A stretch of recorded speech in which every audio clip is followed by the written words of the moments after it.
खेती वो प्रोसेस है जिससे हम फूड और दूसरी चीजें ग्रो करते हैं। खेती का इतिहास बहुत पुराना है और ये मानव सभ्यता के विकास में एक महत्वपूर्ण भूमिका निभाता है। ये हमारे लाइफ के लिए बहुत इंपॉर्टेंट है। खेती के बिना हम अपने दैनिक जीवन के लिए आवश्यक खाद्य पदार्थों की आपूर्ति नहीं कर सकते। खेती से हमें अनाज, फ्रूट्स, सब्जियां और कपास जैसी चीजें मिलती हैं। अनाज जैसे गेहूं, चावल, मक्का हमारे मुख्य खाद्य पदार्थ हैं। सब्जियां और फल हमारे स्वास्थ्य के लिए बहुत फायदेमंद होते हैं। ये हमें आवश्यक विटामिन और मिनरल्स प्रदान करते हैं। खेती हमारे देश की इकोनॉमी का मेन आधार है। कृषि उत्पादों का व्यापार हमारे देश की आर्थिक स्थिति को मजबूत बनाता है।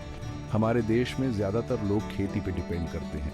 किसान हमारे समाज का महत्वपूर्ण हिस्सा है और उनकी मेहनत से ही हमें भोजन मिलता है। इस चैप्टर में हम इन सभी खेती के तरीकों के बारे में डिटेल में जानेंगे। हम जानेंगे कि कैसे अलग अलग फसलों की खेती की जाती है और कौन कौन से उपकरण और तकनीकें इस्तेमाल होती हैं। इससे हमें खेती की सही इंफॉर्मेशन मिलेगी और हम अच्छे किसान बन सकते हैं। सही जानकारी और प्रशिक्षण से हम खेती को और भी प्रभावी और लाभदायक बना सकते हैं। मिट्टी तैयार करना खेती का पहला और जरूरी प्रोसेस है। अच्छी फसल के लिए मिट्टी का सही ढंग से तैयार होना बहुत जरूरी है। जुताई के बाद मिट्टी को समतल करते हैं। इसके लिए हम पाटा यूज करते हैं। जुताई और समतल करने के बाद मिट्टी में खाद मिक्स करते हैं। खाद मिट्टी की उपजाऊ शक्ति बढ़ाती है। बुआई का मतलब है सीड्स को मिट्टी में बोना। यह प्रक्रिया खेती का एक महत्वपूर्ण हिस्सा है क्योंकि सही तरीके से बुआई करने से फसल की उपज पर सीधा असर पड़ता है। इसके लिए सही टाइम और सही तरीके का ध्यान रखना जरूरी है। अगर समय पर बुआई नहीं की गई तो फसल की वृद्धि प्रभावित हो सकती है। बीजों को बोने के कई तरीके होते हैं। हर तरीके का अपना महत्व और उपयोग होता है जो फसल की किस्म और मिट्टी की स्थिति पर निर्भर करता है। एक तरीका है हाथ से सीड्स बोना। यह पारंपरिक तरीका है जिसमें किसान अपने हाथों से बीजों को मिट्टी में डालते हैं। यह तरीका छोटे खेतों के लिए उपयुक्त है। दूसरा तरीका है मशीन से सीड्स बोना। यह आधुनिक तरीका है जिसमें मशीनों का उपयोग किया जाता है।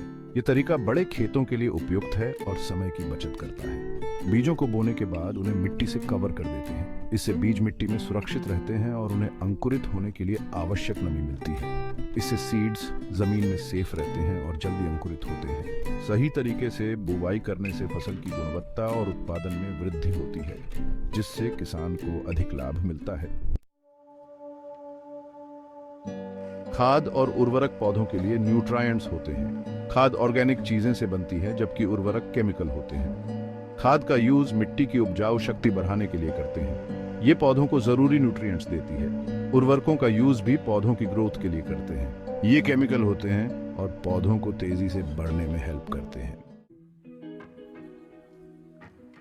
सिंचाई का मतलब है फसलों को पानी देना। पानी फसलों के लिए बहुत जरूरी है। एक तरीका है ट्रेडिशनल सिंचाई।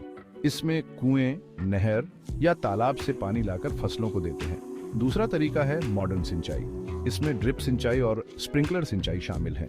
मॉडर्न सिंचाई के तरीके एक्सपेंसिव होते हैं लेकिन इनमें पानी की बचत होती है। खरपतवार पौधों के लिए हानिकारक होते हैं। ये न केवल फसलों की वृद्धि को रोकते हैं बल्कि उनकी उपज को भी कम कर सकते हैं। खरपतवारों की उपस्थिति से फसलों को पर्याप्त सनलाइट, न्यूट्रिएंट्स और पानी नहीं मिल पाता। ये फसलों के साथ न्यूट्रिएंट्स और पानी के लिए कंपटीशन करते हैं। खरपतवारों की जड़ें फसलों की जड़ों से अधिक गहरी होती हैं, जिससे वे अधिक रिसोर्सेज को अब्सॉर्ब कर लेते हैं। खरपतवारों को हटाने के कई तरीके होते हैं। इनमें मैनुअल, मैकेनिकल और केमिकल मेथड्स शामिल हैं। हर मेथड के अपने फायदे और नुकसान होते हैं। एक तरीका है हाथ से खरपतवार निकालना। यह मेथड छोटे खेतों के लिए उपयुक्त है और इसमें किसी भी केमिकल का उपयोग नहीं होता। दूसरा तरीका है केमिकल खरपतवार नाशकों का यूज। ये केमिकल्स खरपतवारों को तेजी से मारते हैं, लेकिन इनका उपयोग सावधानी से करना चाहिए। ये केमिकल होते हैं जो खरपतवारों को मार देते हैं। हालांकि इनका अत्यधिक उपयोग मिट्टी की गुणवत्ता को प्रभावित कर सकता है। खरपतवारों को समय समय पर हटाना चाहिए। नियमित रूप से खरपतवारों को हटाने से फसलों को बेहतर वृद्धि के लिए पर्याप्त स्पेस और रिसोर्सेज मिलते हैं। इससे फसलों को सभी जरूरी न्यूट्रिएंट्स मिलते हैं और वे अच्छी तरह से बढ़ती हैं। स्वस्थ फसलें न केवल अधिक उपज देती हैं, बल्कि वे बीमारियों और कीटों के प्रति भी अधिक प्रतिरोधी होती हैं। आधुनिक तकनीकों का उपयोग करके भी खरपतवारों को नियंत्रित किया जा सकता है। इनमें प्रिसिजन फार्मिंग और इंटीग्रेटेड वीड मैनेजमेंट शामिल हैं, जो फसलों की सुरक्षा और उत्पादन को बढ़ावा देते हैं। कटाई का मतलब है पकी हुई फसल को काटना। ये खेती का आखिरी प्रोसेस है। कटाई के लिए कई तरीके और औजार होते हैं। एक तरीका है हाथ से कटाई, दूसरा तरीका है मशीन से कटाई। फसल कटाई के बाद उसका भंडारण करना जरूरी होता है। सही भंडारण से फसल लंबे समय तक सेफ रहती है। फसल को कीड़ों से बचाने के लिए उसमें कीटनाशक दवाइयों का यूज करना चाहिए। इससे फसल सेफ रहती है और उसमें कीड़े नहीं लगते। पशुपालन भी खेती का एक इंपॉर्टेंट हिस्सा है। इसमें जानवरों की देखभाल और पालन पोषण करते हैं। पशुपालन से हमें दूध, मांस, अंडे और ऊन जैसी चीजें मिलती हैं। पशुपालन से किसान को एक्स्ट्रा इनकम होती है। खेती के सभी प्रोसेसेस बहुत इंपॉर्टेंट हैं। मिट्टी की तैयारी, बुवाई, खाद और उर्वरक, सिंचाई, खरपतवार कंट्रोल, कटाई और भंडारण सभी का सही तरीके से होना जरूरी है। पशुपालन भी खेती का एक इंपॉर्टेंट हिस्सा है।